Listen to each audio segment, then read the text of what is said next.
बिस्मिल्लाहिर्रहमानिर्रहीम रब्बी इश्रह ली सदरी वयस्सिर ली अमरी वहलुल उक़दतम मिन लिसानी यफ़क़हू क़ौली अल्लाहुम्मा सल्लि अला सय्यिदिना मुहम्मद व अला आलि सय्यिदिना मुहम्मद व बारिक वसल्लम। बिस्मिल्लाहिर्रहमानिर्रहीम। ये रोल नंबर 9 आपको मेरी आवाज़ आ रही है बेटा? अस्सलाम वालेकुम सर। जी बिल्कुल आ रही है। अच्छा ठीक है बेटा, ठीक है। चलें एक आध का और इंतज़ार करते हैं, उसके बाद फिर शुरू करते हैं बेटा। ठीक है सर।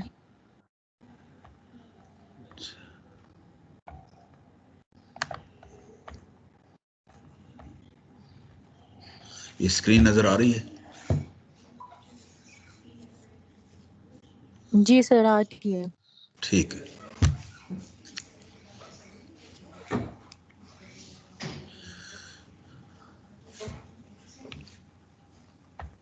चलें बेटा हम शुरू करते हैं, इतनी देर में स्टूडेंट आना शुरू हो जाएंगे। ये जब कोई बिज़नेस हम शुरू करते हैं ना, कोई कारोबार, कोई इकोनॉमिक एक्टिविटी हम जब शुरू करते हैं कोई, तो उसमें जो है ना जी, एट दी वेरी स्टार्ट हम इन्वेस्टमेंट करते हैं।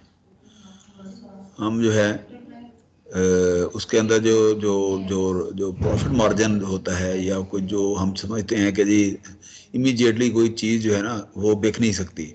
आप सबसे पहले आप कोई उसके लिए कोई वेन्यू बनाते हैं, ठीक है ना, और उसके अंदर जो है ना वो स्टॉक करते हैं और रखते हैं, चीज़ें परचेज करते हैं। तो इसका मतलब ये है कि उस वक्त जो है ना वो यूँ समझ लें कि आप उसको प्रॉफिट नहीं ले सकते, आप उसको लॉस की टर्म में वो हम ले सकते हैं। कि देखें ये फॉर एग्जांपल ये डायग्राम है अगर, तो इसमें ये ग्राफ है अगर, तो इसके अंदर हमने स्टार्ट में हमने यहाँ से परचेजिंग शुरू की जी। हमने यहाँ पर आप देखें कि ये है क्वांटिटी, हमने क्वांटिटी खरीदी और उसी रेशो से हमने पेमेंट करनी शुरू कर दी। तो इसका मतलब ये है कि ये जो रेड वाला जो पोर्शन है ये हमारा लॉस होगा कि जी ये देखें यहाँ से चीज़ें बिकनी भी शुरू हो गई, लेकिन अभी बिकनी देखें हमने जो इन्वेस्टमेंट की है, मेजर कॉस्ट जो हमने लगाई है, तो वो कॉस्ट तो कहीं ज़्यादा है। फॉर एग्जांपल हमने 10,000 का एक सामान जो है ना ख़रीदा है बेचने के लिए, तो इसका मतलब ये है कि फर्स्ट डे जो है ये क्वांटिटी जो है ना इतनी बिकेगी और रेवेन्यू जो है ना वो हमारा इंक्रीज़ होगा, प्राइस हमारी इंक्रीज़ होती जाएगी। करते करते करते एक टाइम ऐसा आएगा कि जब हमारा जो जो हमने जो जो कमोडिटी ख़रीदी है और उसकी प्राइस और जो हमारे पास रेवेन्यू इकट्ठा हो गया है, रेवेन्यू पैसे वो नहीं है, रेवेन्यू का मतलब ये होता है कि जिसके अंदर जो है ना उसकी प्राइस प्लस जो प्रॉफिट है वो उसके अंदर आता है, बिक्री जिसको आप बोलते हैं, वो यहाँ पर आके इतनी हो जाती है कि आपका रेवेन्यू और उसकी जो जो परचेज प्राइस से बराबर होते हैं। तो this point is called as break even. Break का मतलब होता है लॉस, ये देखें ब्रेक का मतलब है लॉस और इवन का मतलब है प्रॉफिट, ठीक है। मतलब ना तो इनके दरमियान में ये जो फलक्रम जो है, ये जो बैलेंस है, तो इस पॉइंट को कहते हैं break even point, break even point. या आप इस यहाँ देख लें कि आप जो है ना जी यहाँ पर ये सेल कर रहे हैं, ये आप परचेज कर रहे हैं, तो यहाँ पर आके उसकी जो प्राइस है वो बराबर हो जाएगी जो आपने माल ख़रीदा होगा उसका, उसके मुताबिक। तो अब उसके बाद जो है ना जी वो जो प्राइस है वो अब आप उसको बेचना शुरू करेंगे तो आपका जो प्रॉफिट है वो बढ़ना शुरू हो जाता है। आपका प्रॉफिट जो है ना अब बढ़ना शुरू होगा। तो उस वक्त जो है ना जी यहाँ पर आप देखें, यहाँ तक जो है ना ये लॉस ही लॉस है। लॉस से मुराद ये नहीं है कि हमने देखें हमें हमारे पास एक कैपेसिटी थी कि जी वो हमने चीज़ें ली, लेकिन दुकानदारी में ये तो नहीं होता कि जी आप जो है ना जी फौरी तौर पे जो है ना जी वो एट पार हो जाएं, फौरी तौर पे ब्रेक इवन के ऊपर चले जाएं, ठीक है ना जी। तो उसके लिए कुछ टाइम लगता है, कुछ दिन लगते हैं, कोई इस तरह से ना कोई जो है ना वो ये टाइम होता है कि क्वांटिटी यहाँ ये प्राइस, मतलब ना यहाँ क्वांटिटी और ये प्राइस, और यहाँ पर इस टाइम के ऊपर आप महीने में चले जाएं, 2 महीने में चले जाएं या एक दिन में चले जाएं, बाज़ औक़ात वो कंज्यूमर बिहेवियर के ऊपर डिपेंड करता है और मार्केट ट्रेंड के ऊपर। बहुत सारे फैक्टर हैं जो आज हम अगर मौका मिला तो हम अगला जो पोर्शन है शुरू करेंगे कंज्यूमर बिहेवियर, तो उसके अंदर ये सारी चीज़ें आ जाती हैं। तो यहाँ पर आके देखें कि ये पॉइंट जो है ना यहाँ पर आपकी सेल प्राइस और आपकी परचेज जो है ना दोनों बराबर हो गई हैं। तो इस तरह से आप अगर देखें कि जी यहाँ पर, अच्छा ये जो ग्राफ होता है ना ये वाला, ये होता है आपका रेवेन्यू का, ये वाला यहाँ से लेके रेवेन्यू हमेशा जो है ना लीनियर जो है ना क्वांटिटी होती है, लीनियर, कि जितनी चीज़ें बेची उतना रेवेन्यू आपका आ गया, तो उसके अंदर प्रॉफिट भी उसके अंदर होता है, सारा कुछ होता है। तो ये जो है ये आपके पास होती है टोटल कॉस्ट। अब टोटल कॉस्ट के अंदर जो है ना जी आपकी फिक्स कॉस्ट भी आ सकती है, आपकी वेरिएबल कॉस्ट भी आ सकती है, आपकी बहुत सारी कॉस्ट जो है ना उसके अंदर आती हैं, ठीक है ना। तो इसमें वो हम नेक्स्ट इसके अंदर ग्राफ में देखेंगे। फिलहाल हम देखते हैं कि ब्रेक इवन है क्या। ब्रेक इवन और ब्रेक इवन ब्रैकेट भी हो सकती है इसके अंदर, डॉट भी हो सकती है, ठीक है ना जी। Break even often abbreviated as BE in finance is the point of balance making neither a profit nor a loss, ठीक है ना। तो इस तरह से आप ब्रेक इवन की जो डेफिनेशन है आप उसको इस तरह से डिफाइन कर सकते हैं। Any number below break even point constitute loss while any number above it shows a profit। तो ये इस तरह से आपके पास ये प्रॉफिट वाला पोर्शन जो ब्लू लाइन है, ब्लू पोर्शन है, ये जो रेड पोर्शन है ये पोर्शन जो है ना वो लॉस का पोर्शन कहलाता है। तो इस तरह से ये ग्राफ हमारा जो है ना इस तरह वो एस्टेब्लिश होगा। और आप देख लें कि यहाँ पर जो है ना ये कॉस्ट जो है ना ये कॉस्ट डिक्रीज हो रही है और रेवेन्यू इंक्रीज हो रहा है, ठीक है ना। कॉस्ट डिक्रीज इसलिए हो रही है कि आपके पास वो क्वांटिटी बढ़ रही है, क्वांटिटी जब बढ़ती है जी थोक के हिसाब से जी वो रेट कम होगा। तो यही कॉन्सेप्ट होता है कि जी आप किसी बड़ी दुकान में होलसेल पे चले जाएं तो वहाँ पर रेट कम होगा, तो रेट कम का मतलब होगा उनके पास स्टॉक बहुत ज़्यादा है, ठीक है ना जी। तो अगर वो रेट ज़्यादा करेंगे, रेट कम नहीं करेंगे, तो उनका स्टॉक जो है ना वो इसी तरह से पड़ा रहेगा और चीज़ें जो है ना उनकी जो है ना वो सेल कम होंगी।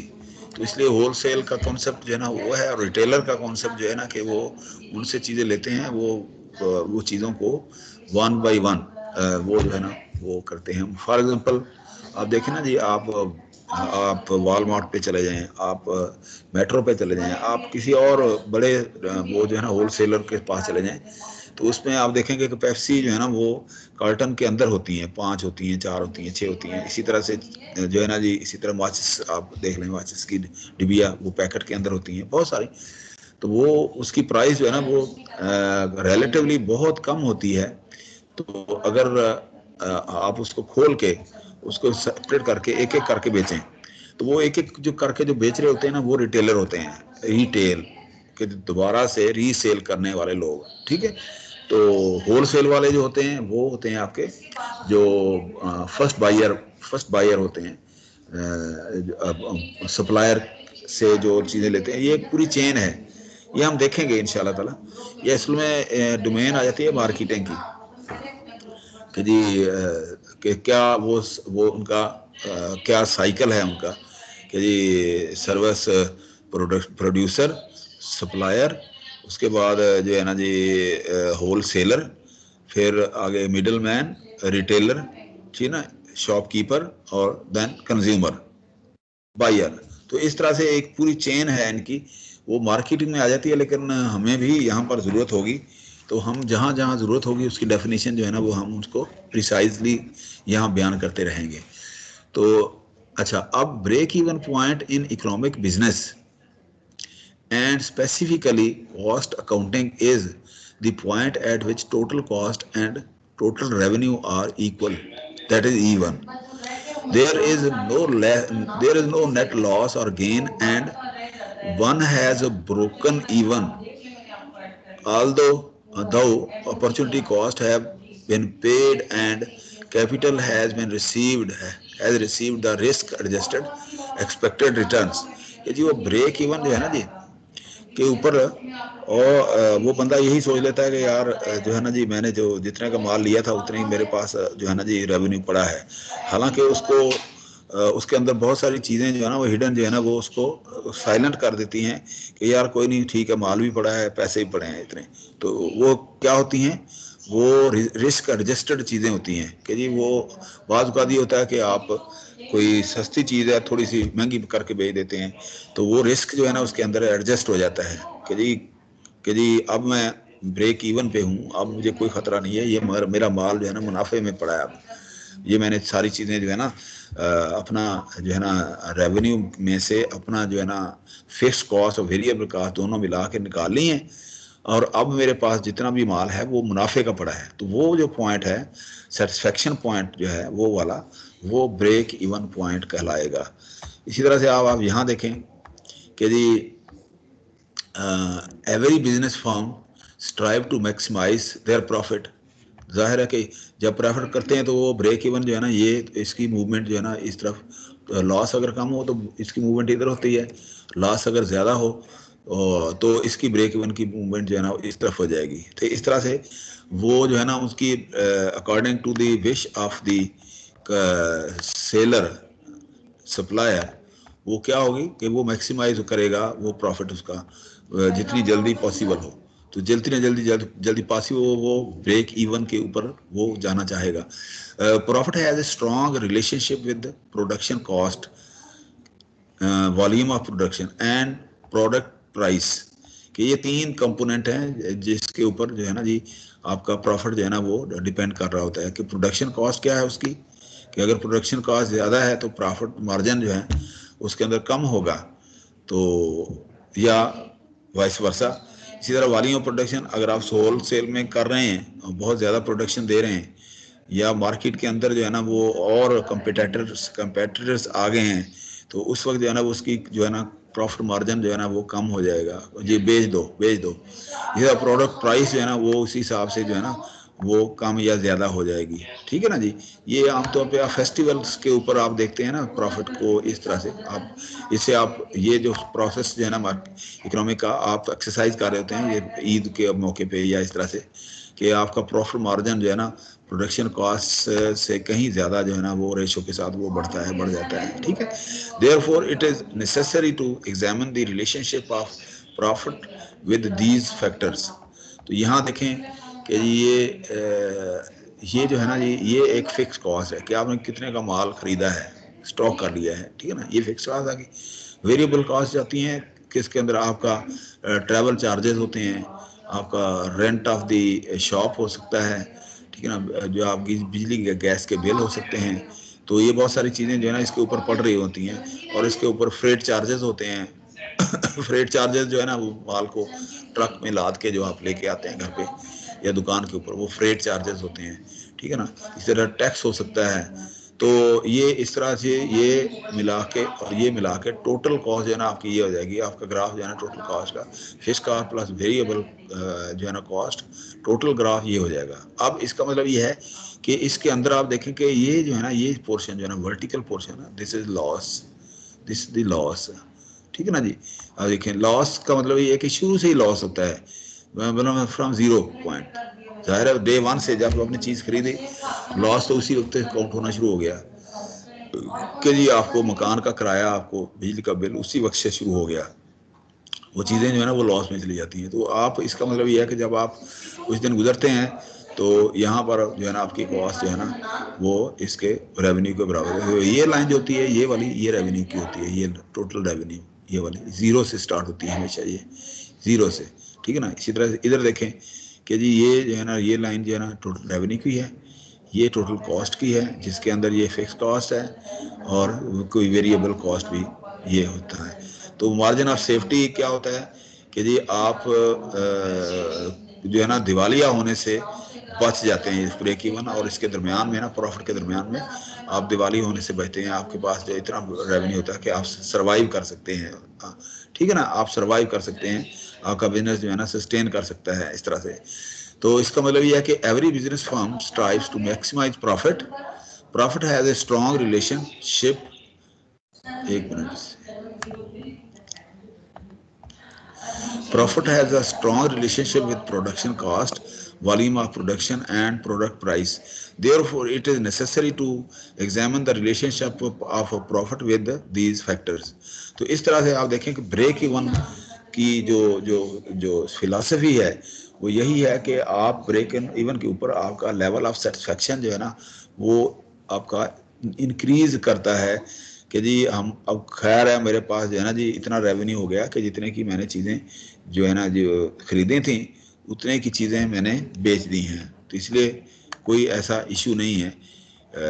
तो सेटिस्फेक्शन जो है ना वो कस्टमर कंज्यूमर की, उसकी जो बायर की या सप्लायर की, वो जो है ना वो वहाँ पर जो है ना इंक्रीज होना शुरू कर देती है। तो break even analysis which is also known as cost volume profit analysis, cost volume profit analysis, cost का मतलब ये है उसकी कीमत, वॉल्यूम का क्वांटिटी जो पड़ी है, ठीक है ना जी, और प्रॉफिट प्रॉफिट है। तो CVT analysis is an effective method to establish cost volume profit relationship. तो ये ग्राफ जो है ना अगर कोई कहे कि जी ग्राफ आप बना दें तो आप ये जो ग्राफ है इस तरह से आप शो करेंगे कि जी इसको बड़ा करके देख लें बेशक, कि अगर कोई कहे ना कि जी आप ब्रेक इवन एनालिसिस जो है ना इसको शो करें तो आपने क्या करना है, फौरी तौर पे एक ग्राफ बनाना है, इधर जो है ना क्वांटिटी या डिमांड या नंबर ऑफ यूनिट्स, ठीक है ना, तो इधर जो है ना प्राइस उसकी वो करनी है। तो पहले नंबर पे तो आपने देख लें कि जी उसकी फिक्स प्राइस क्या है, वो यहाँ लेके वो आपने क्वांटिटी का उसके साथ वो नहीं होता, क्वांटिटी तो उसके मैक्सिमम जितनी पड़ी है। तो आज इसका मतलब आपने जो है ना जी 1 लाख की जो है ना ये चीज़ खरीदी है कोई, ये फिक्स कास्ट होगी। अब आपने कैलकुलेट करनी शुरू कर दी आपने क्या कहते हैं वेरिएबल कॉस्ट, वेरिएबल कॉस्ट करते करते करते आपने, तो इसका मतलब ये वेरिएबल कॉस्ट कोई ऐसी चीज़ है जो स्टार्ट में वेरिएबल कॉस्ट 0 है, फिर उसके बेल सेल बढ़ने शुरू हो गए, टैक्स पड़ना शुरू हो गया, रेंट जो है ना मकान का दुकान का पड़ना शुरू हो गया, तो वो ये कास्ट जो है ना आपकी बढ़नी शुरू हो गई। ये variable cost plus fixed cost is equal to total cost, ठीक है ना जी। अच्छा आज एक मिनट जी मैं इसको देख रहा हूँ। अच्छा अब इसके ऊपर देखें कि ये जो है ना ये ब्रेक इवन पॉइंट है, तो ब्रेक इवन पॉइंट आपका ये आप मैंने आपको बताया था को रेवेन्यू जो आप परचेज कर वो करते हैं, सेल करने का रेवेन्यू जो होता है, रेवेन्यू जो है ना हमेशा वो 0 से स्क्रैच से शुरू होता है। तो इसका मतलब रेवेन्यू जो है ना आपने पहली चीज़ बेची तो रेवेन्यू जो है ना उसका आया, वरना आपको 0 है। तो ये रेवेन्यू का जो है ना ये ग्राफ ये होगा, रेवेन्यू की लाइन ये है, ठीक है ना, फिक्स कास्ट ये है और वेरिएबल कास्ट जो है ना ये, और टोटल कास्ट का ग्राफ जो है ना हमेशा फिक्स कास्ट से ज़्यादा होता है। तो इस तरह से ये ब्रेक इवन पॉइंट है ये वाला कि जी वहाँ पर 1,20,000 जब आपके पास टोटल रेवेन्यू आ गया तो आपने 10,000 क्वांटिटी जो है ना बेच दी, तो उस वक्त जो है ना आप ब्रेक इवन पे ऊपर हैं। अब आप जो भी चीज़ें बेचेंगे वो मुनाफे के अंदर होंगी, तो इसका मतलब ये है कि ये पोर्शन जो है ना ये लॉस का वाला होगा, ये पोर्शन जो है ना वो प्रॉफिट वाला होगा। तो अगर आपसे कोई कहे कि आप ब्रेक इवन एनालिसिस आप बताएं, तो आप इमीडिएटली लिखने की बजाय ना सबसे पहले आप जो है ना वो ग्राफ जो है ना वो ड्रा करें। तो ये रिकमेंडेड यही होता है कि आप जो है ना जी being an engineer, being a professional, सबसे पहले जो है ना आपने उसका डिमांड प्राइस या क्वांटिटी प्राइस जो है ना ग्राफ जो है ना वो बनाना है, और उसके ऊपर जो है ना वो चीज़ों को लेबल करना है, आपकी फिक्स कास्ट, वेरिएबल कॉस्ट, ठीक है ना जी, आपका टोटल रेवेन्यू, और फिर आपने वो ब्रेक इवन जो है ना वो निकालना है, ठीक है। तो इस तरह से जी रोल नंबर 44 आप कुछ कहना चाह रहे हैं जी, रोल नंबर 44, या फिर आप माइक ऑफ कर लें बेटा। अच्छा जी, उसके बाद अब यहाँ ये आ गया आपके पास ये वाला, अब इस तरह से आप यहाँ पर ये मैंने जानबूझ के यहाँ लिखा है रिस्क मैनेजमेंट, कि रिस्क मैनेजमेंट आप कहाँ से शुरू करते हैं, जहाँ आपका ब्रेक इवन होता है। ब्रेक इवन के ऊपर आप रिस्क जो है ना उसको कैलकुलेट करने के बाद आप उसका रिस्क एनालिसिस करते हैं कि अच्छा जी मैं अब जो है ना वो मेरा रिस्क जो है ना वो मिनिमाइज हो गया है, अब मुझे कोई इशू नहीं है, मैं जितने पैसे मैंने लगाए थे उतने पैसे मुझे मिल गए हैं और मेरा लॉस वाला एरिया जो है ना वो अब खत्म हो गया है। तो इस तरह से ये टोटल इस तरह से आपने मैनेज करना है। तो क्लियर करना है। ये बार बार ये डायग्राम मैंने इसलिए बनाई है ताकि आपको अजबर हो जाएं चीजें, ठीक है ना जी, अजबर हो जाएं। अच्छा, break even analysis involves the study of revenues and cost of a firm in relation to its volume of production or sales. It involves determination of a specific volume at which the firm's cost and revenues are equal. ठीक है ना, ये definition फिर consolidate हो गई है। Break even analysis shows the relation of fix cost, ये fix cost, variable cost, output volume, selling price etcetera with the firm's profit. तो ये सारी चीजें इसके अंदर आ रही हैं, ठीक है ना जी। This analysis helps the management to understand the effect of change in fixed cost, variable cost and selling price on the output of the or sale volume. अच्छा जी, अब इसमें थोड़ा सा इसको मैंने ऐसे शो कर दिया ताकि आप लोग ना इमीडिएटली डायग्राम्स देखने के बाद फौरन जो है ना समझ जाएं कि जी ब्रेक इवन कहाँ पर है। आप देखें ना जी, total revenue is equal to variable cost plus fixed cost, total cost. तो यहाँ पर जो है ना ये ब्रेक इवन है, ठीक है ना। तो अब इसके बाद इसकी स्ट्रेंथ भी है, वीकनेसेस भी हैं। स्ट्रेंथ क्या है कि सिंपल टू अंडरस्टैंड, जाहिर है कि जी एक बिल्कुल लेमैन को भी पता चल जाता है कि जी टोटल कॉस्ट पर रेवेन्यू इधर पड़ा है गले के अंदर, तो अब जो है ना वो सेठ साहब का कोई इशू ही नहीं है, ठीक है ना जी। अच्छा, provides useful information on which to base decision about starting a business और प्रोजेक्ट।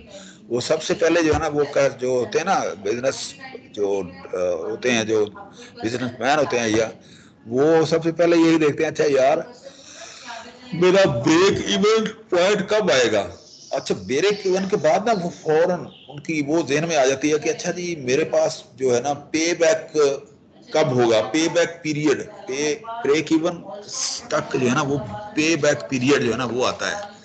ब्रेक इवन और पे बैक पीरियड का आपस में ये रिलेशन है कि पे बैक पीरियड जो है ना वो कहाँ से स्टार्ट होता है, वो यहाँ से स्टार्ट हो जाता है पे बैक पीरियड। तो करते करते तो ना यहाँ ये पे बैक पीरियड भी है। अब पे बैक का मतलब ये है कि अब वो जो है ना मुनाफा जो है ना वो घर को आना शुरू हो गया है इसके फौरन बाद, ठीक है ना जी। तो अब अच्छा, easily adopted for what if situation to be considered, कि जी इसकी ये स्ट्रेंथ है कि इसके फौरन बाद जो है ना कस्टमर जो है ना वो सेटिस्फेक्शन लेवल पे आता है, क्योंकि ना उसका सेटिस्फेक्शन लेवल जो है ना 100% हो जाता है कि ठीक है मैं अब रिस्क ले सकता हूँ, ठीक है ना जी। अब मैं चीज़ों को थोड़ा सस्ते दाम करके भी बेच सकता हूँ क्योंकि मैं अपनी प्राइस जो है ना पूरी कर ली है, ठीक है ना जी। तो इस तरह से जो है ना जी वो जो है ना जी वो उसकी स्ट्रेंथ है कि जी अब मेरा पे बैक पीरियड जो है ना शुरू होने वाला है, ठीक है ना जी। अच्छा, वीकनेस क्या है कि assume all output purchased is sold, that is no closing stock। कि जी अब जो है ना इस पे ये भी हो सकता है कि जी ब्रेक इवन जो है ना पॉइंट वो इसकी बजाय यहाँ आ जाए कहीं, तो अब उसका फायदा नहीं है कि जी आपके पास पीछे चीजें ही नहीं बची, ठीक है ना जी। आपके पैसे सारे जो है ना उसी के अंदर आपको आप समझते हैं आपका प्रॉफिट मार्जिन देखना। ये मैंने आपको बताया कि ये जो है ना ग्राफ ये चलता रहता है ऐसे, ठीक है ना जी। रेवेन्यू बाद का जो है ना जी ग्राफ नीचे आ गया, ये नीचे आ गए, ये ऊपर चला गया, इस तरह से। अगर रेवेन्यू हमने कम मुनाफे में बेची चीज़ें तो इसका मतलब ये है कि ये जो है ना ये ग्राफ ये यहाँ कहीं होगा। जब यहाँ कहीं होगा तो आपका इवन ब्रेक इवन जो है ना यहाँ कहीं होगा, तो इसका मतलब ये है कि अब पीछे स्टॉक में बचा ही कुछ नहीं है, ठीक है ना जी। तो इस तरह से इसकी ये वीकनेस भी है कि जी आप जो है ना जी चीज़ों मैंने वो बाद का ये होता है ना कि वाले साहब ने चीज़ें खरीदी, उनको पता था रेट का, वो कहीं चले गए और बेटे ने औने पौने जो है ना बेच के जनाब ना खाली कर दी दुकान। तो इसका मतलब ये है कि उन्होंने क्या किया, उसको रेट का पता नहीं था, उन्होंने जो है ना वेरिएबल कॉस्ट जो है ना वो फिक्स कॉस्ट को पता होगा, वेरिएबल कॉस्ट का नहीं अंदाजा था या पता था, तो उसने रेवेन्यू जो है कम कराया और रेवेन्यू का ग्राफ जो है ना जहाँ से इस तरफ आ गया, तो इसका ब्रेक इवन जो है ना यहाँ कहीं आ गया। तो इसका मतलब पीछे स्टॉक में चीज़ें वो नहीं है, ठीक है ना। तो ये स्टॉक जो है ना ओवर अंडर स्टॉक चला गया है। तो इसका मतलब ये किसका एक वीक पॉइंट भी है।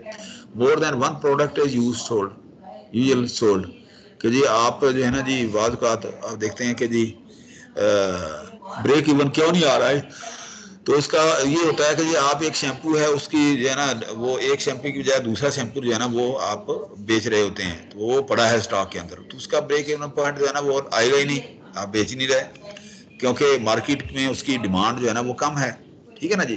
तो इसी तरह से अगर आप लक्स साबन है तो वो बिक रहा है, उसके साथ कैपरी जो है ना वो पड़ा है, तो उसका ब्रेक इवन पॉइंट जो है ना वो बहुत लेट आएगा। तो इसका मतलब ये है कि वो उसकी जो है ना डिमांड ही नहीं है, लाइफ बॉय की डिमांड नहीं है, ठीक है ना, लक्स की डिमांड है, ठीक है ना। इस तरह से आप जो है ना उसका हर एक प्रोडक्ट जो है उसका ब्रेक इवन पॉइंट होता है। आप देखें कि बाद जाए ना दुकानदार जबरदस्ती आपको ना यार ये नहीं ये चीज बहुत अच्छी है, ये आप लेके जाएं, इस बड़ी ड्यूरेबल है, बड़ा फलाना है, तो अब उसका मतलब ये नहीं होता कि वो दुकानदार आपके साथ बहुत मुखलस है, आपको फेवर देना चाह रहा है, आपका फायदा देखना चाह रहा है। दुकानदार कभी भी वो गाहक का फायदा नहीं चाह रहा होता, दुकानदार हमेशा जो है ना अपना फायदा चाह रहा होता है। इसका मतलब ये है कि वो चीज़ जो उसके पास जो कह रहा है ना, जिसकी प्राइस वो बहुत ज़्यादा जिसको वो बहुत ज़्यादा तारीफ कर रहे हैं, तो वो उसके अंदर उसके उसके पास ओवर स्टॉक है, वो चाह रहा है किसी न किसी तरह से जो है ना ये मेरी चीज़ बिक जाए, ठीक है ना।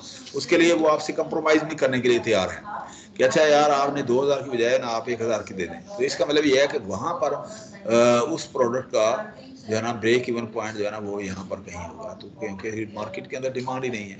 The data collected may not be reliable, ठीक है ना जी, कि जी वो मुमकिन है कि जी वालिद ने माल खरीदा है, बेटे को पता ही ना हो कि कितनी फिक्स कास्ट है और वेरिएबल कास्ट क्या है, और वो जनाब वो बेच के जो है ना वो आपका मुनाफा जो है ना वो सारा चौपट कर दे। तो इस पे ये जो है ना ये स्ट्रेंथ है, ये वीकनेस है। इसलिए कहते हैं कि शेख किस्म के लोग जो होते हैं ना वो बजाय पढ़ाने के मैट्रिक शैट्रिक करवा के बच्चे को जो है ना फॉरन बिजनेस में डाल देते हैं कि ये वो बिजनेस के इफ एंड बट जो है ना वो जो है ना सीख जाए, ठीक है ना जी। तो इस तरह से वो बिजनेस एथिक्स जो है ना वो जो है ना वो सीखनी पड़ती हैं कि ये किस तरह से है। अच्छा, अब आप देखें कि हम थोड़ा सा और देखते हैं कि अजम्पशन क्या है इसके अंदर, कि ब्रेक इवन में क्या क्या अज्यूम कर लिया जाता है उसके अंदर, ठीक है। The following assumptions are used in break even analysis. The relationship between cost volume, cost volume का मतलब ये है कि क्वांटिटी और उसकी cost, such as fixed cost, variable cost, sales, etc. and production volume जो प्रोड्यूसर है वो दे रहा है, और सेल इज लीनियर, ठीक है ना जी। रिलेशनशिप बिटवीन लीनियर से मुराद है ये देखें ना, ये भी लीनियर है, ये भी लीनियर है, ये कि एक चीज़ ये जो है ना जी ये एक चीज़ बढ़ाते हैं दूसरी बढ़ती है, ये लीनियर नहीं है, ये स्ट्रेट लाइन है, ठीक है ना जी। कि जी प्राइस फिक्स है यहाँ भी यहाँ भी यहाँ भी, क्वांटिटी जो है ना जी जो है ना जी क्वांटिटी जो है ना यहाँ पर मैटर नहीं करती, यहाँ पर प्राइस मिस करती है। तो इसका मतलब क्वांटिटी तो वो ओवर स्टॉकिंग है, क्वांटिटी तो मौजूद है यहाँ पर, ठीक है ना जी। तो इस तरह से आप देखें कि रिलेशनशिप है इसके अंदर वो लीनियर है, इंक्रीज होगा इस तरह से इंक्रीज होगा, ठीक है ना। ओनली लीनियर से मुराद ये होता है कि एक चीज बढ़ती है तो दूसरी ऑटोमेटिकली उसी रेशियो के साथ बढ़ रही है, और वो रेशियो जो है ना हमेशा कांस्टेंट रहती है। तो वो स्लोप जो है ना हमेशा कांस्टेंट होता है इसका, ये स्लोप जो है ना ये स्लोप यहाँ भी ऐसे ही है, यहाँ भी ऐसे ही, यहाँ भी है, यहाँ भी ऐसे ही, वो मतलब स्ट्रेट लाइन इक्वेशन जो है ना वो उसको फॉलो करता है ये ग्राफ, ठीक है। Only fixed cost and variable cost are considered in analysis, जाहिर है वही होंगी, ठीक है ना।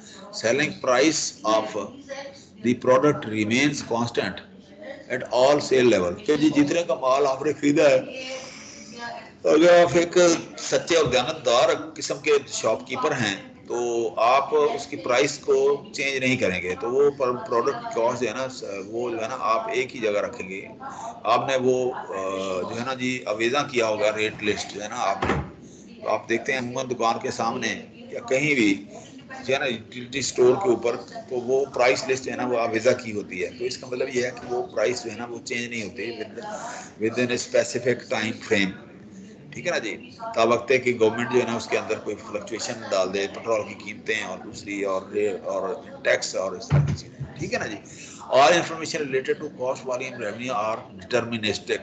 डिटर्मिनिस्टिक, अब डिटर्मिनिस्टिक का मतलब ये होता है कि जी आपने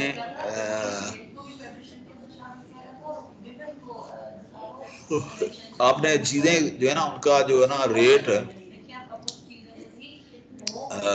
फिक्स करके आपने रेट लिस्ट जो है ना जी वो लगाई होती है कि जी दुकानदार जब गाहक आता है तो वो एक चीज दफ़ा एक एक्सपीरियंस करके गया आपके स्टोर से या दुकान से, दोबारा वो इसलिए आएगा कि आपने वो चीज़ें जो है ना डेफिनेटली एक फिक्स प्राइस के ऊपर रखी हुई हैं, वो फिक्स प्राइस हैं और वेरी नहीं करेंगी।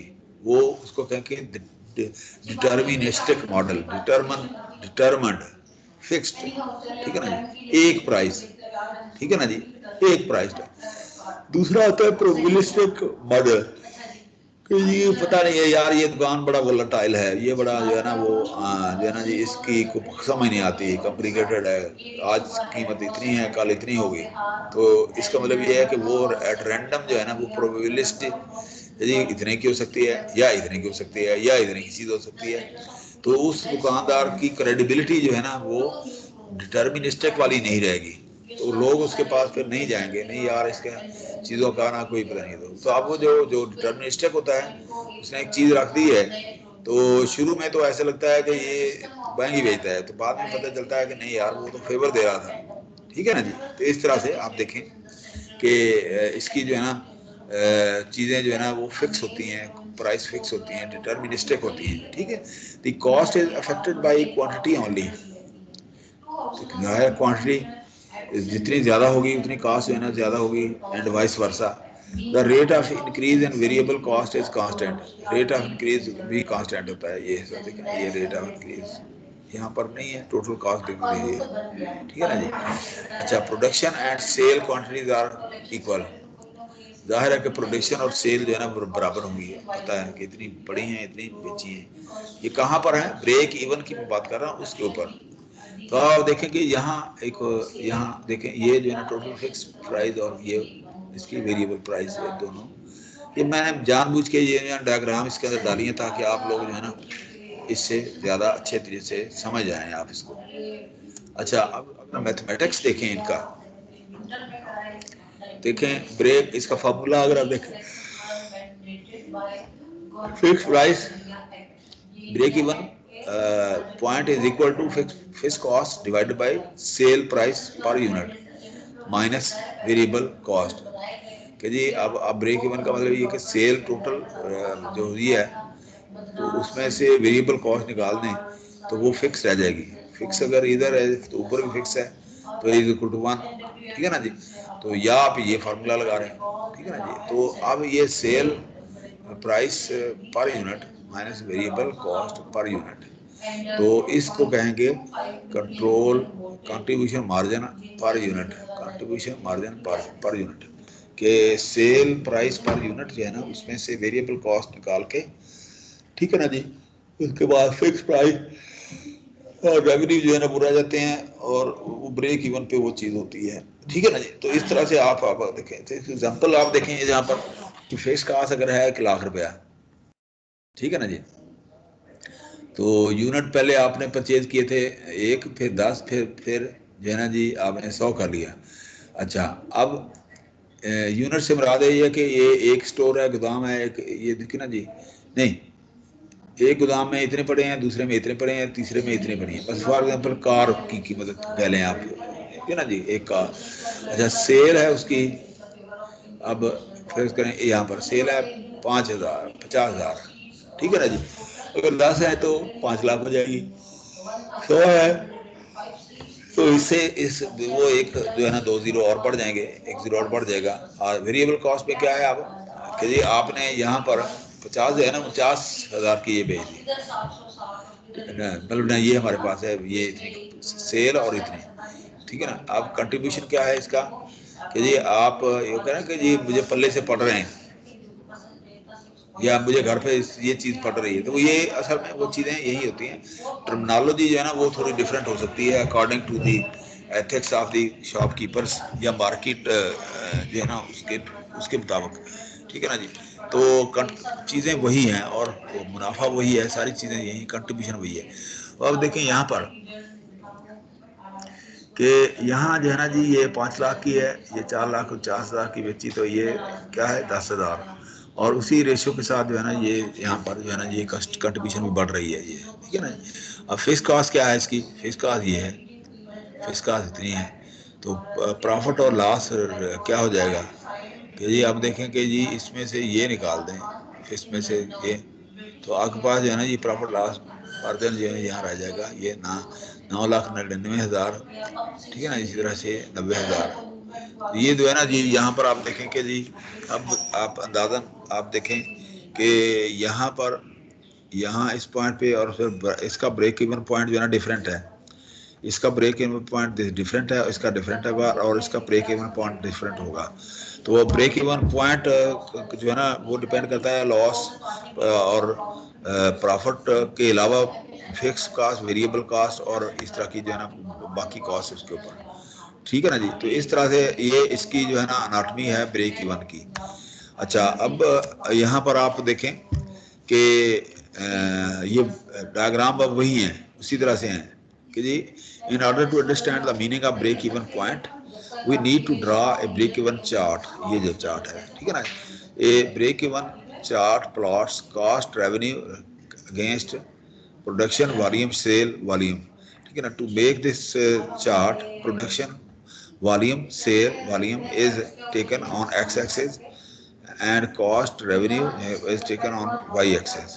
कि जी ये देखें ना जी यहाँ पर जो है ना ये वॉल्यूम सेल प्रोडक्शन जो है ना इस तरफ आ जाएगी और आपकी जो है ना रेवेन्यू जो है ना ये इस तरफ आ जाएगी। तो इस तरह से ये आप बना सकते हैं इसका चार्ट या इसका ग्राफ, ठीक है।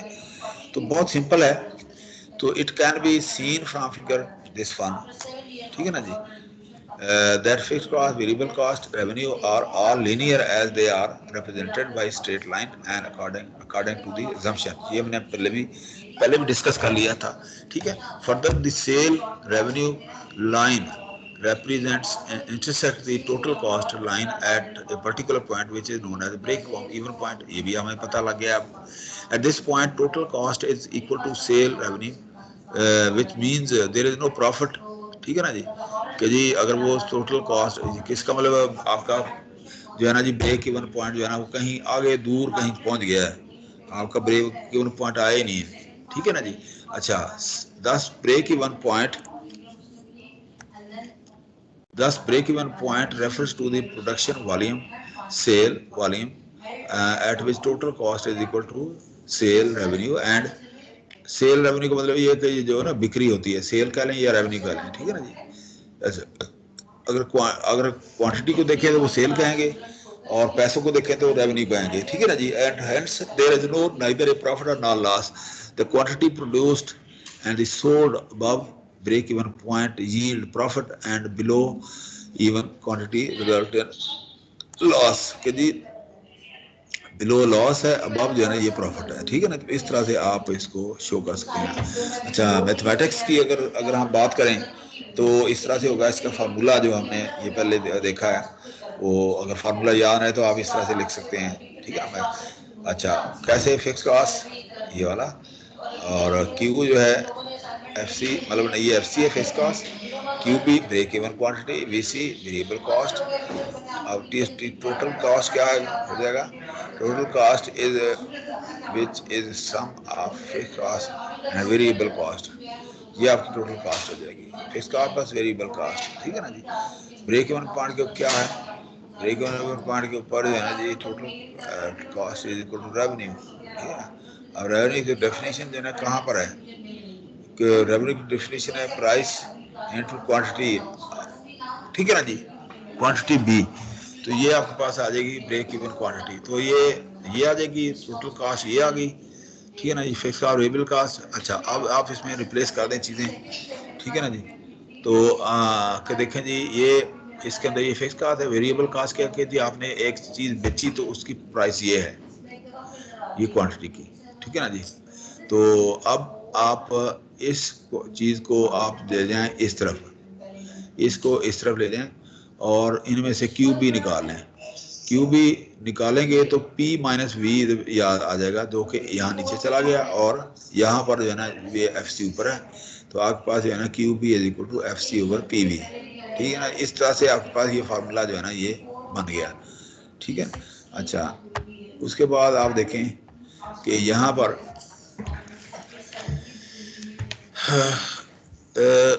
P माइनस वी, ये जो हमने अभी फार्मूला निकाला था ना, ये वाला आप देखें कि जी ये वाला P माइनस वी, तो P minus V represent the contribution margin.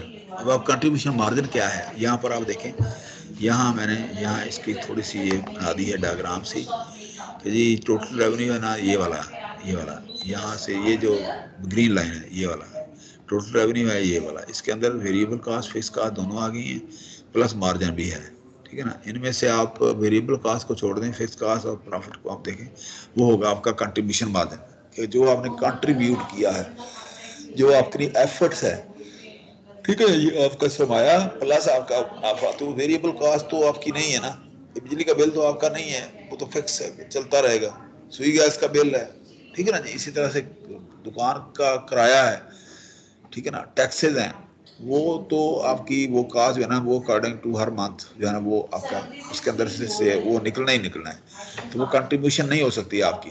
Contribution जो है ना जी, देखे ना, ये फिक्स कास्ट जो है ना वो उसके अंदर ही पड़ी है, आपने दोबारा से वहीं लगा दी, चीज़ें और ले आए, ठीक है ना। इस तरह प्रॉफिट जो है ना, आपने क्या किया, वो आपने निकाला नहीं है, वो प्रॉफिट और आपने डाल दिया, ठीक है ना, कि मेरा रेवेन्यू और बढ़ जाए। तो इस तरह का मतलब ये कंट्रीब्यूशन है, ये कंट्रीब्यूशन मार्जिन का मतलब ये होता है कि जो चीज़ें किसी बाउंड्री पे पड़ी हूँ, मार्जिनल का मतलब यही होता है कि बाउंड्री के ऊपर कोई चीज़ पड़ी है, ठीक है ना, इस तरफ या उस तरफ, ठीक है ना, और दरम्यान में वो चीज़ पड़ी है, ठीक है ना, तो उसको कहेंगे मार्जिन, ठीक है ना जी। इसके अंदर मार्जिन जी मेरा जो है ना जी, मुनाफे का मार्जिन जो है ना मौजूद है, कि जी मार्जिन का मतलब ये है कि लॉस भी हो सकता है, ठीक है ना जी, लेकिन मार्जिन जो है ना वो टूवर्ड्स जो है ना वो बेनिफिट है, प्रॉफिट है, ठीक है ना जी। So total contribution can be obtained by subtracting total variable cost from the sale actual sales, ठीक है ना जी। Actual sale minus total variable cost is equal to total contribution. तो ब्रेक इवन क्वांटिटी क्या आ जाएगी फिर, fix cost over contribution margin per unit. तो ब्रेक इवन जो है ना, अब उसकी डेफिनेशन थोड़ी चेंज हो गई कि यहाँ ऊपर फिक्स कास्ट है, यहाँ जो है ना ये जो है ना ये फिक्स कास्ट है ऊपर, ठीक है ना जी, और नीचे जो है ना ये कंट्रीब्यूशन मार्जिन है, ये वाला P माइनस वी। तो आपके पास टोटल आ जाएगा break even quantity is equal to fix cost over contribution margin per unit, ठीक है ना जी। अच्छा, अब अगर हम ये 1.7 1.8 ये जो है ना, इसके अंदर हम अगर देखें किताब के अंदर, वो किताब क्या कह रही है,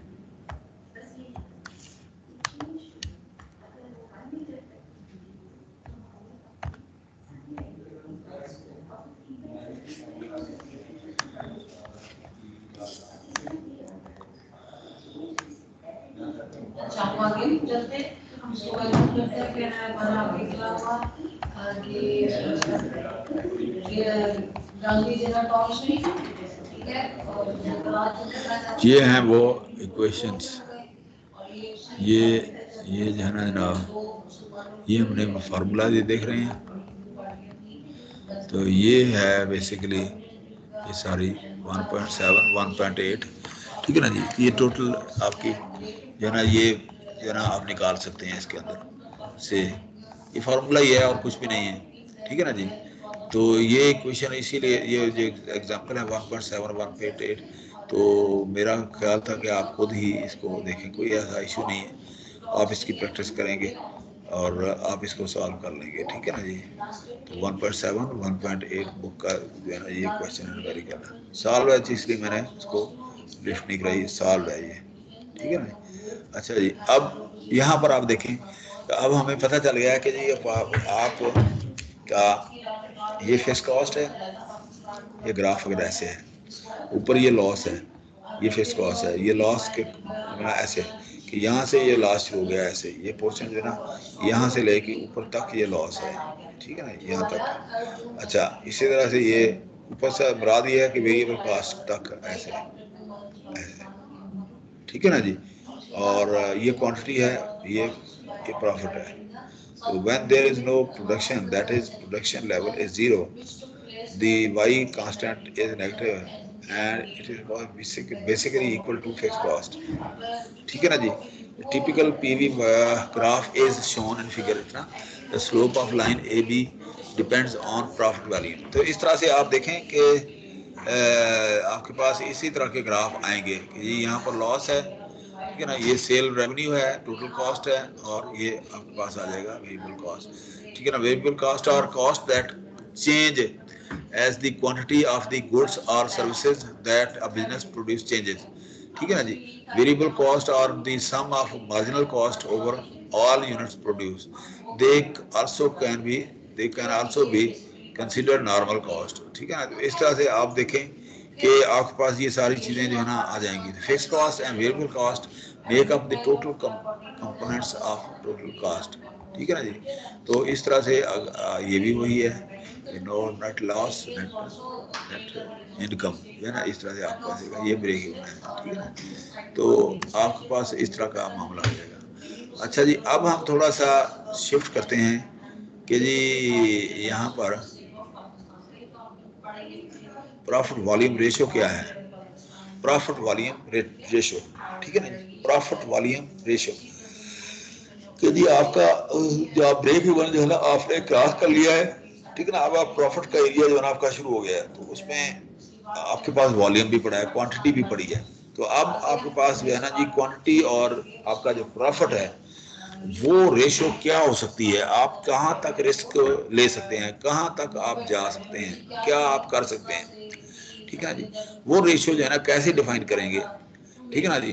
कि जी ब्रेक इवन के बाद आप रिलैक्स हो जाते हैं, तो आप चाहते हैं कि जी मेरा ये स्टॉक ओल्ड स्टॉक है, ये बिक जाए, मैं नया स्टॉक ले आऊँ, ठीक है ना जी। तो बहुत सारे फैक्टर हैं, तो इसमें हम अभी देखते हैं कि it is the ratio of contribution as percentage of sale, ठीक है ना।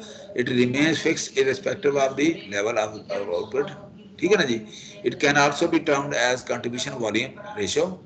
It does not get affected by change in fixed price, fixed ratio cost. However, this ratio suffers from certain limitations in practical scenarios. Break because the consumption assumptions of break-even analysis may not hold. कि जी आपकी जो है ना limitation उसके ऊपर हो जाती हैं, सर्टन सिचुएशन हो सकती हैं, ठीक है ना जी। तो उसमें आप जो है ना वो ब्रेक इवन जो है ना वाला फार्मूला जो है ना वो एजम्पशन जो है ना वो जरूरी नहीं है कि वो ठीक हो। एजम्पशन क्या थी, ये एजम्पशन थी ये वाली, ये 7 एजम्पशन थी कि relationship between cost and volume such as fix cost variable वगैरह प्रोडक्शन वॉल्यूम इज लीनियर, ये लीनियर है, ठीक है ना जी। और ओनली फिक्स्ड और variable cost are considered in the analysis, तो फिक्स वेरिएबल कॉस्ट ये आप लेते हैं बस, ठीक है ना जी।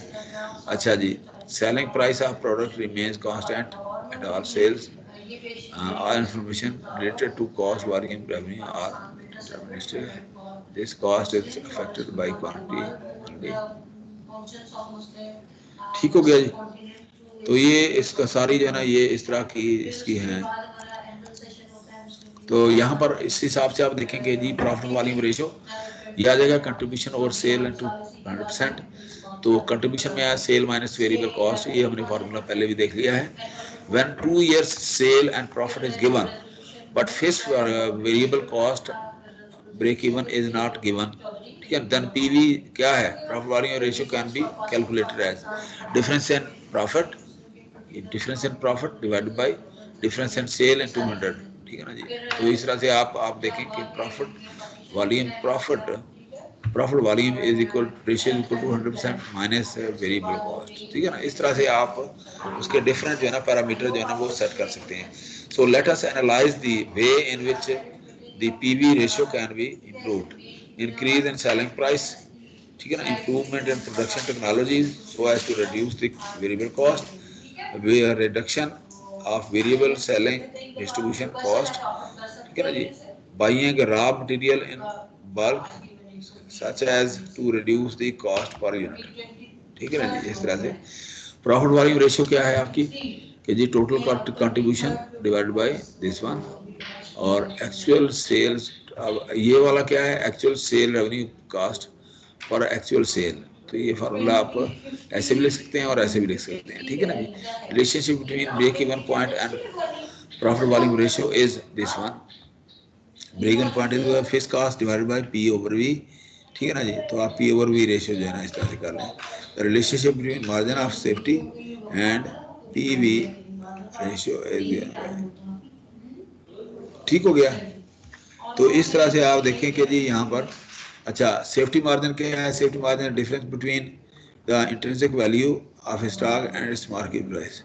सेफ्टी मार्जिन यही होता है ना कि आप चीज़ जितने की ली होती है आप कुछ इसकी हिडन प्राइस जो है ना उसके अंदर रखते हैं कि जी ये चीज़ें, बाद का बंदा कहता है ना यार ये मुझे घर पे इतनी की पड़ रही, इस तरह की कास्ट फायर हो गई मुझे घर में, तो इससे ऊपर जो है ना इससे नीचे नहीं मैं बेच सकता, ठीक है ना जी, मैं इसके ऊपर ही बेचूंगा। तो वो सेफ्टी मार्जिन जो है ना उसके अंदर वो मौजूद होता है। तो आप गाहक दुकानदार यही गाहक यही समझ रहे थे कि मुझे इसने सस्ती बेच दी है, हालांकि दुकानदार जो है ना वो अमूमन अपना सेफ्टी मार्जिन रख के वो फिर आपको बताता है। बल्कि सेफ्टी मार्जिन क्या, अगर अगर 100 रुपये का जूता है, ठीक है ना जी, वो आपको 200 का बताएगा। तो अब 100% जो है ना सेफ्टी मार्जिन है। अब आप अगर वो 150 का भी दे देता है तो आप तो कहेंगे कि अच्छा यार ये 200 बता के 150 का इसने मुझे दे दिया तो बहुत सस्ता है, लेकिन उस बंदे ने 50 रुपये फिर भी कमा लिए, तो उसको कहेंगे सेफ्टी मार्जिन उसका 50 रुपीज़ है, तो कुछ बहुत ज़्यादा है। तो वो अगर बात का तो जो है ना वो ग्राहक को वो जो है ना वो करने के लिए, हैबिचुअल करने के लिए अपनी दुकान का, ठीक है ना, वो क्या करते हैं आप 10 रुपये का मार्जिन या 20 का रख लेते हैं। तो वो कहते हैं अच्छा यार मैंने तुम्हें ग्राहक बनाया है बस, तो ये आपका सेफ्टी मार्जिन होता है, ठीक है ना जी। तो इस तरह से relationship between break even and जो ये आ जाएगी, और relationship between margin safety margin ये है कि जी margin of safety is equal to profit over P over V ratio. तो इस तरह से आप, अच्छा ये जो है ना दो जो है ना जी आपके और हैं ये वाले यहाँ पर, ये सेफ्टी मार्जिन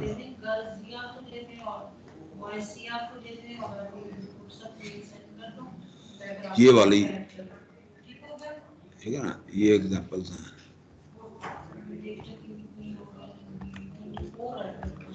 ये वाली इसको करना है आपने, चलिए कोई बताते हैं, कोई देखते हैं कैसे करना है।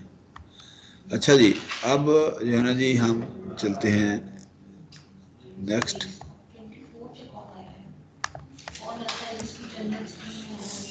यहाँ अब एक नया टॉपिक शुरू हो गया है कि जी मार्केट के अंदर जो है ना जी किस तरह की जो वार क्राइसिस और सिचुएशन जो है ना वो होती है मार्केट के अंदर। कि मार्केट के अंदर आप अगर जाए ना, अगर ठीक है ना जी, आप मंडी के अंदर चले जाएं तो वहाँ आप जो है ना वो इकोनॉमिक एक्टिविटीज जो है ना जोरों पे होती हैं। कोई सेल कर रहा है, कोई बेच कर रहा है, कोई ये कर रहा है, फलां कर रहा है, तो वो इसका मतलब एक आम किस्म का एक कंपटीशन जो है ना वो आ रहा है। तो कि जी सारी रेडियां वाले बैठे हैं, एक जब ग्राहक आता है तो वो सारी उसको वो जो है ना खींच रहते हैं। तो इसको कहते हैं competition in the market. Market structure क्या है, मार्केट स्ट्रक्चर, तो ये इसकी जो है ना जी मार्केट स्ट्रक्चर की ना 4 टाइप्स हैं मार्केट स्ट्रक्चर की। एक तो जैसे मैंने आपको बताया परफेक्ट कंपटीशन है, कंपटीशन है कि जी आलू हैं अगर वहाँ पड़े हैं तो 10 रेड़ियाँ हैं, 10 रेड़ियाँ वाले हैं, तो वो उनके जिसमें ना उसी तरह का आलू है, उसी तरह का साइज है, उसी तरह की उसकी जो है ना सारी वो जो है ना शेप है, और क्वांटिटी और क्वालिटी दोनों बराबर हैं। तो अब इसका मतलब ये है कि ये परफेक्ट कंपटीशन के साथ जो है ना ये बेच रहा है, ठीक है ना जी। अच्छा अगर आप कहीं चले जाएं किसी ऐसी मार्केट के अंदर जहां वो एक ही दुकानदार है, ठीक है ना, आप अपनी मोहल्ले की शॉप के अंदर चले जाएं, वहां पर दुकानदार एक ही है, तो वो जो क्या है वो जो उसी आलू की प्राइस जो है ना वो क्या करेगा, वो अपनी मनमानी जो है ना वो करेगा आपकी कि जी मेरा तो वो फलां उसके ऊपर वेरिएबल कॉस्ट पड़ी है और फलां कॉस्ट पड़ी है, फिक्स कॉस्ट भी ज़्यादा थी, ये था वो था फलां था। तो इसका मतलब ये है कि there are two ultimate extremes.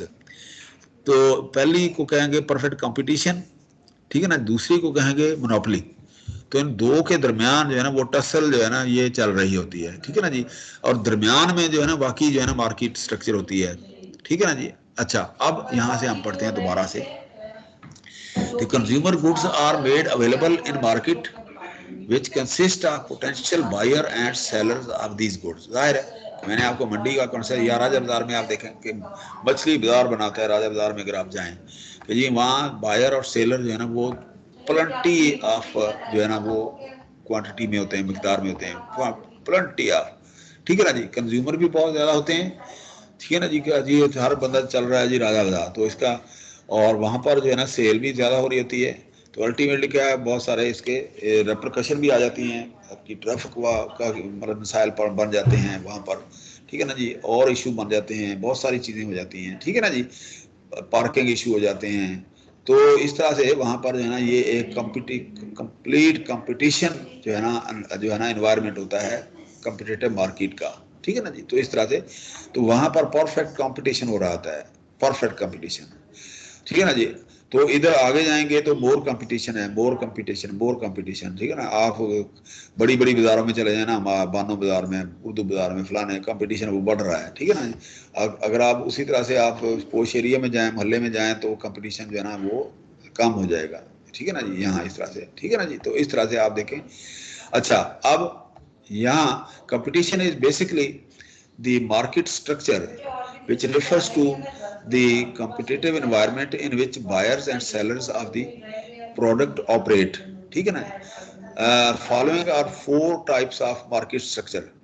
क्या है? Perfect competition, monopoly, oligopoly and monopoly. अब देखिए ना, ओलिगोपोली थोड़े से हैं और डियोपोली का मतलब होता है दो दुकानदार, दो बंदे। मोनोपोली एक बंदा, मोनोपोली आप कह लें या मोनोपोली कह लें, मोनो का मतलब होता है वन होता है, ओलिगोपोली थोड़े से, डियोपोली दो, ठीक है ना जी। तो इसी तरह से मोनोपोली। तो ये आपके पास अगर आप ये दुकान ये देखें ना जी, यहाँ पर लेस कंपटीशन मोर कंपटीशन, ठीक है ना जी, लेस कंपटीशन मोर कंपटीशन, इस तरह से आपके पास ये चीज़ें आ जाएंगी। ये मार्केट स्ट्रक्चर है। और क्योंकि है ना, अगर कि आप मार्केट स्ट्रक्चर एस्टेब्लिश करें तो आप ये जो है ना इस तरह से लिखा देंगे। तो ये मोनोपोली एक साइड पे है, एक तरफ परफेक्ट कंपटीशन है, दरमियान में ये डियोपोली और फलानी। तो उस हिसाब से अगर आप देखें तो कुछ मार्केट स्ट्रक्चर कोई इस तरह से बनता है, मार्केट स्ट्रक्चर, ठीक है ना जी। Perfect competition and imperfect competition. Perfect competition के अंदर आप देखें कि ये जो है या मोनोपोली होगी या डियोपोली होगी, कि एक दुकानदार हो गए, दो दुकानदार हो गए, ठीक है ना जी। और ओलिगोपोली में तो चंद एक फर्म होती हैं और मोनोपोली में ओनली वन। यहाँ अब आप देखेंगे यहाँ पर मोनोपोली जो है ना, इसके अंदर मैनी फर्म, बहुत सारी शॉप, बहुत सारी, और वो एक जैसी चीज़ें बना रही हैं, आइडेंटिकल प्रोडक्ट बनाते हैं। तो परफेक्ट कंपटीशन उनके दरमियान होता है कि जी अगर देखें ना, जूते बनाती हैं, वो मार्केट जूतों की है, तो अब कंपटीशन आएगा जूतों के अंदर, ठीक है ना जी। किसकी जो है ना जी क्वांटिटी क्वालिटी जो है ना वो सही है, सर्विस है, बाटा है, दूसरी दुकानें हैं और इस तरह से, ठीक है ना जी। अच्छा, और यहाँ पर आप देखें डियोपोली के अंदर many firms similar but not identical, कि जी डियोपोली के अंदर के जो है ना जी ये कंपटीशन इसमें मोनोपोलिक हो जाता है कि एक ही ब्रांड की जूते नहीं होते। यहाँ एक ही ब्रांड हो सकते हैं डियोपोली के अंदर, 2 या 3 इससे ज़्यादा। डियो का मतलब होता है कि दो या ज़्यादा, ठीक है ना, मैनी फर्म। तो कंपटीशन में similar but not identical products. अच्छा, ओलिगोपोली के अंदर क्या है? फ्यू, ठीक है ना जी, आइडेंटिकल और सिमिलर प्रोडक्ट के दोनों रखे होते हैं। तो इन्होंने बड़ी सेल दुकानें होती हैं, बाटा के भी पड़े हैं और सर्विस के भी जूते पड़े हैं फलानी से, तो इसको कहेंगे ओलिगोपोली। तो यहाँ पर क्या है? मोनोपोली। मोनोपोली में नो सिमिलर प्रोडक्ट, एक ही प्रोडक्ट है बस, वो ठीक है जी, लेना तो लेना, नहीं तो जाएं, ठीक है ना जी। तो इस तरह से आपके पास वो आ जाती हैं चीज़ें।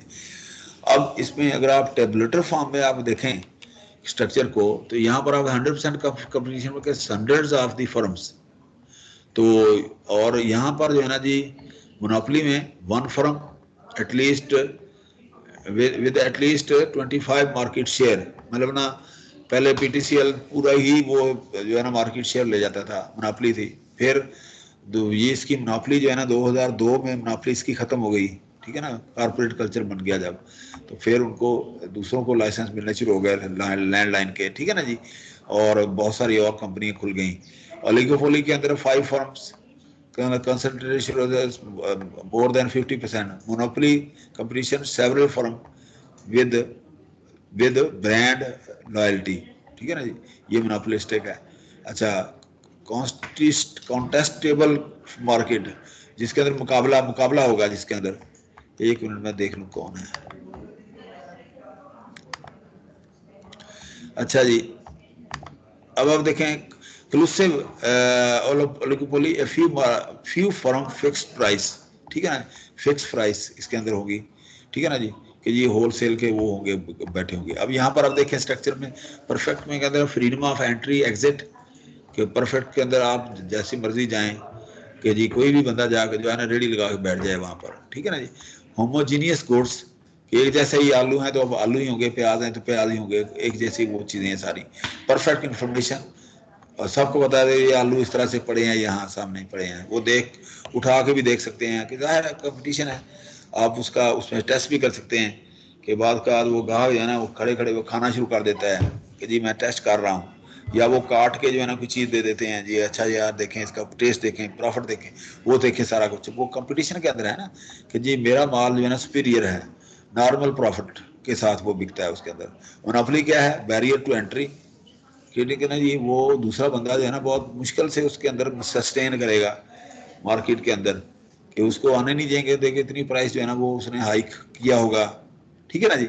Higher price than competitive markets, economy of sale, oligopoly few firms, ठीक है ना जी, इंटर डिपेंडेंस ऑफ फर्म, एक दूसरे के ऊपर वो डिपेंड कर रही हैं, सम बैरियर टू एंट्री, ठीक है ना जी। इसी तरह से ये मोनोपोलिस्टिक में low barrier to entry firms are, ये उसी तरह से है कि जी मोनोपोलिस्टिक कंपटीशन के अंदर, ठीक है ना जी, कि जी आप low barrier to entry firm produce differentiated products, ठीक है ना, ये लेस प्रॉफिट देन मोनोपोली। अच्छा, इसी तरह से ये जो है ना ये मतलब ना डिफरेंट इसकी मार्केट स्ट्रक्चर की डिफरेंट सिनेरियोज हैं, ठीक है ना जी, कि कॉन्टेस्टेबल के अंदर freedom to opportunity and exit, low sunk cost, ठीक है ना जी, कि संक कास्ट जो है ना डूबने वाली इसमें चीज़ें कम होती हैं, ठीक है ना जी। अच्छा, इसी तरह से एक्सक्लूसिव के अंदर कि जी if you form fix price and deter entry, high profit like monopoly, ये जो है ना ये इस तरह से वो ब्रांड जब बन जाते हैं ना, ब्रांडेड चीज़ें, ठीक है ना जी, स्टाइलो का ब्रांड है, फलाना है, इस तरह सुजुकी है, ठीक है ना जी, क्रोला है, तो वो प्राइसेस जो है ना वो इतनी वो फिक्स वो हो जाती हैं, मतलब इन इलास्टिक हो जाती हैं चीज़ें, कि अब जो है ना उसके अंदर जो है ना कोई दूसरा बंदा जो है ना वो अब एंट्री नहीं डाल सकता, तो इतना मुश्किल हो जाता है, ठीक है ना जी। आपको वही चीज़ लेनी है और उसी प्राइस पे लेनी है, अगर आप लेनी है तो ले लें, नहीं तो ना से, ठीक है ना जी। तो इसके अंदर जो है ना इस तरह से आप इसका मार्केट का आर्किटेक्चर जो है ना वो आप स्टडी करते हैं। तो अच्छा, एक मिनट में देख लूँ इनको।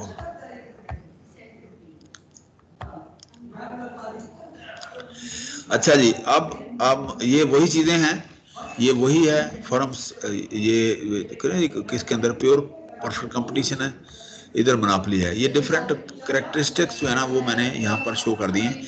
जितना आप पढ़ते जाएंगे ये बड़ा डिफरेंट, आप नेट के ऊपर ढेरों मटेरियल पड़ा है अगर आप करना चाहें तो, लेकिन सिर्फ आपको पता होना चाहिए कि pure monopoly, pure competition, perfect competition, pure monopoly और परफेक्ट कंपटीशन के दरमियान में ओलिगोपोली, डिओपोली और दूसरी जो है ना जो लेस कंपटीशन, ये इस तरह की चीज़ें होती हैं, ठीक है ना।